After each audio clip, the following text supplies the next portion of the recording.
드디어 한국 취업이 확정되어 들뜬 마음으로 짐을 싸는 외국인 근로자들. 하지만 여기서 잠깐. 입국할 때 각 나라마다 검역 절차는 물론 반입 금지 물품도 각기 다를 수 있는데요. 모르고 반입했다간 최대 1천만 원의 과태료가 부과될 수도 있기 때문에 한국 입국 전에 미리 알아두면 큰 낭패를 피할 수도 있겠죠. 오늘은 한국 입국 전 유의해야 할 검역 절차와 반입 금지 물품에 대해 알아보겠습니다. 한국에 입국하는 모든 외국인은 다음과 같은 절차를 거쳐야 합니다. 먼저 입국 심사대에서 입국 심사관에게 여권, 입국 신고서와 비자를 제공하고 신분과 입국 목적에 대한 질문을 받은 후 입국 허가를 받습니다. 입국 심사 이후엔 검역 신고를 해야 하는데요. 검역 신고는 입국할 때 가지고 있는 물품에 대한 정보를 기재하고 먼저 신고를 하는 건데요. 이때 주의해야 할 것이 있습니다.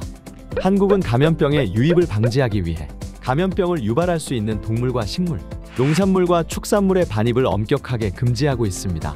반입 금지 물품을 소지한 경우 물품이 압수 또는 폐기 처분될 수 있으며 더 심한 경우 입국이 거부되거나 체류가 제한될 수 있으니 반입 금지 물품에 대한 정보를 미리 확인해서 안전하고 순조로운 입국을 하길 바랍니다. 그럼 한국에서 지정하는 대표적인 반입 금지 물품들은 무엇인지 함께 알아볼까요? 우선 식물성 제품으로 분류되는 신선한 과일과 채소들은 반입 금지 대상인데요. 망고, 라임, 파파야와 같은 생과일과 열매 채소류, 감자, 고구마, 마와 같은 땅속 채소, 껍질이 붙은 호두, 땅콩 등은 생물과 식품 안전의 이유로 반입이 금지됩니다. 또 흙이 부착되어 있는 묘목이나 살아있는 곤충 역시 반입해서는 안 됩니다. 또한 여러 나라에서 공통적으로 금지하고 있는 물품이죠. 바로 동물과 축산물입니다.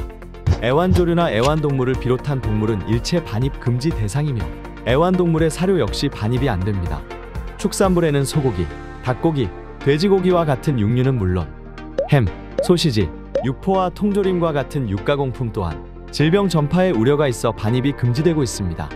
부득이하게 반입 금지 물품을 소지한 경우 여행자 휴대폰 신고서를 작성하고 공항 또는 항만에 주재하는 검역본부에 반드시 신고해야 합니다.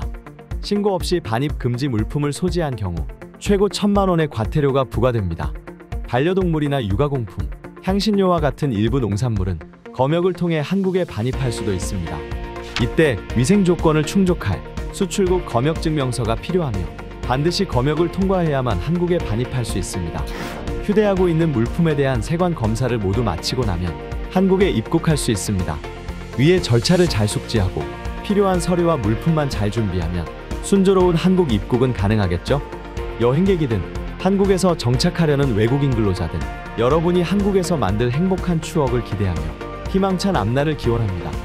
그럼 한국에서 만나요.